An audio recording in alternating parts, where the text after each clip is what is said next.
It's too depressing to only know somebody when they're ill, if you see what I mean. A few years ago, I came across a post that talked about an artist who painted self-portraits after he was diagnosed with Alzheimer's. The portraits were fascinating and sad at the same time, but I never gave much thought to it. And now, after finding out more about the artist and his journey, the quote from Patricia Utermohlen, the wife of the artist, could not be more true. William Utermohlen was a fantastic artist who created some of the most fascinating paintings I have ever seen, and it is depressing that most of the people know him as the artist who got Alzheimer's. There are 2 chapters in this video. The first chapter will show the development of the disease and how the artist changed through the years, creating a visual journal. You will see the light of his life getting lost somewhere in his eyes while the disease took over. The second chapter is going to be just about the artist, his life, his inspiration, and the paintings he did before he was diagnosed with Alzheimer's, because I think he is more than just a painter with Alzheimer's. Also, I'll show you the moment when the life inside him, the creative soul of Utermohlen, battled the developing disease and the captivating paintings he did during this period. William Utermohlen was an American painter, born in Philadelphia to first-generation German immigrants. Since his parents had immigrated, Utermohlen was not allowed to move too far from his neighborhood due to the fear of racial tension. It could be one of the factors why he developed an interest in painting. Some of the first self-portraits he did were sketches. Let's take a look at them. Starting all the way back in 1955, we see a young Utermohlen full of youth and vigor, his eyes filled with calmness and composure. During this time, he focused on painting figurative scenes and not self-portraits, and hence you see these basic sketches.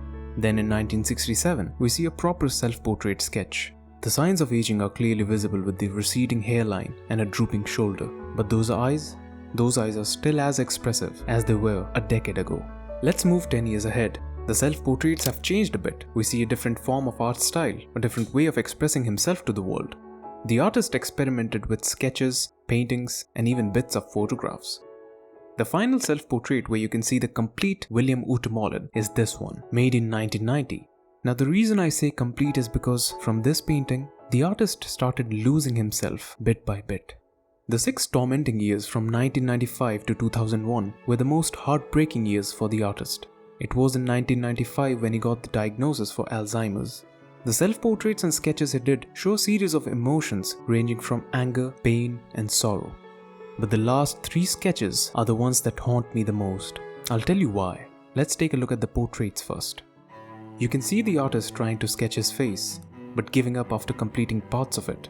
Perhaps he was too tired, too sad, or incapable of making a complete sketch. The perspective is completely distorted. The shapes are out of place. I think it was more of grief than the symptoms of Alzheimer's that was stopping him from making these sketches.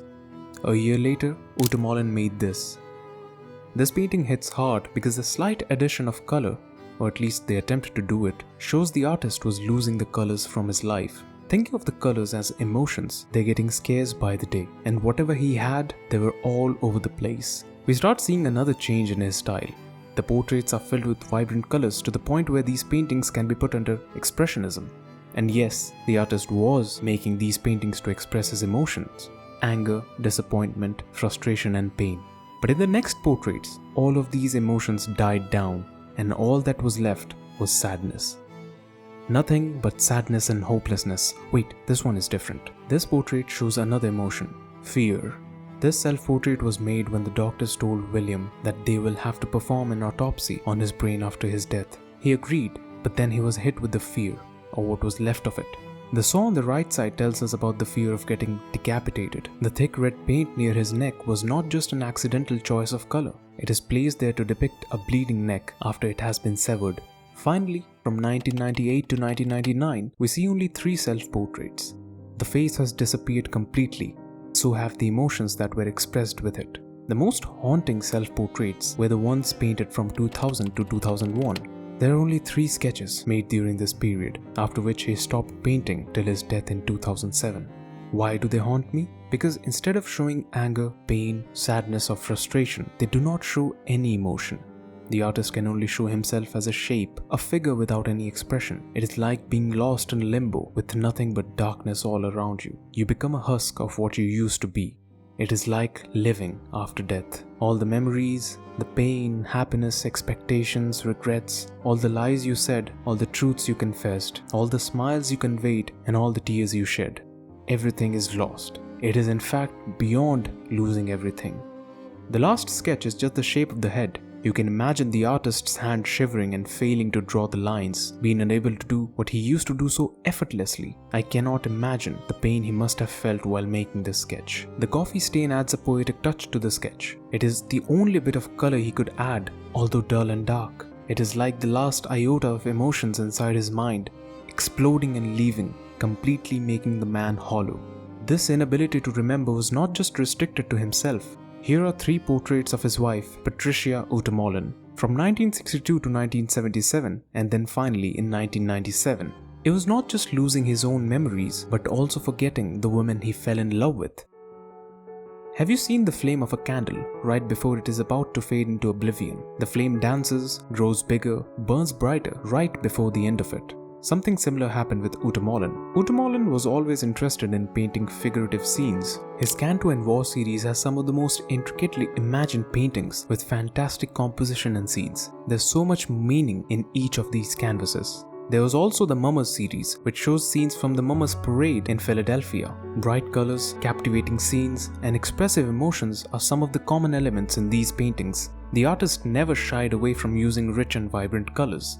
But it was between 1990 and 1995, right before getting diagnosed with Alzheimer's, the artist made the conversational pieces.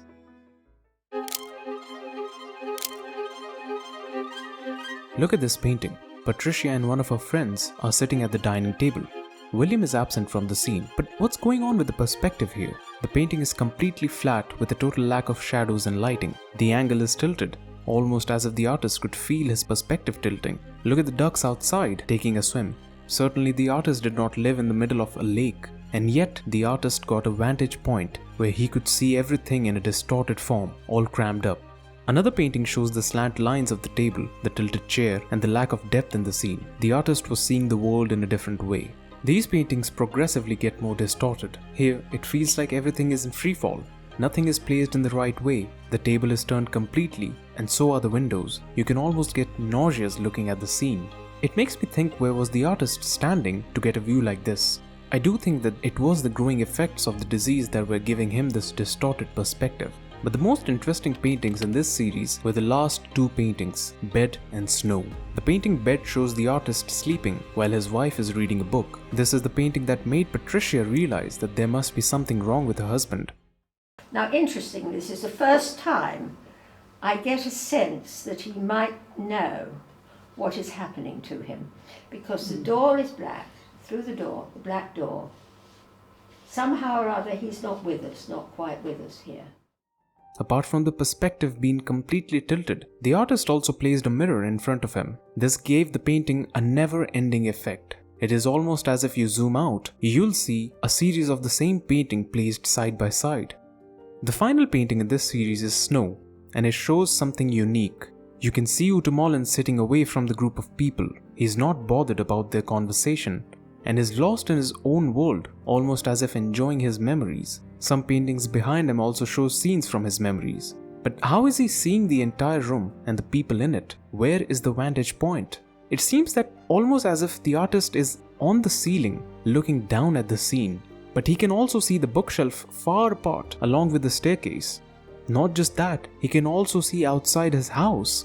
To me, it feels like the artist is sitting in a different dimension. A dimension from which you can see both up and down, sideways, and outside the house. What a brilliantly creative mind that could think of a perspective like this.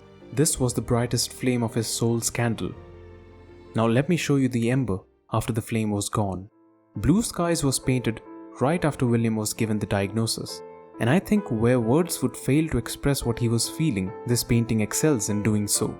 Utermohlen sits all alone in a room that does not look like a room. The borders are mixing with each other. The chair he is sitting on merges with the wall while he sits holding the table tightly to avoid falling into nothingness. The table is the only anchor point around him that he could hold on to. Everything else is falling apart, and what a beautiful and tragic way of expressing his condition. It is extremely heartbreaking to see this painting. After this, he painted those self-portraits, showing what losing something beyond everything feels like. But despite the artist losing everything that made him, he never stopped painting. No matter what he did, what he made it to express himself. It is depressing to only know somebody when they are ill, but it makes me happy that the artist kept expressing himself, even in moments when someone would lose their will to express themselves. And now that we know the life Utermohlen lived and the life he painted on canvas, I can say that I know William Utermohlen, the man who lost more than everything and yet never stopped expressing.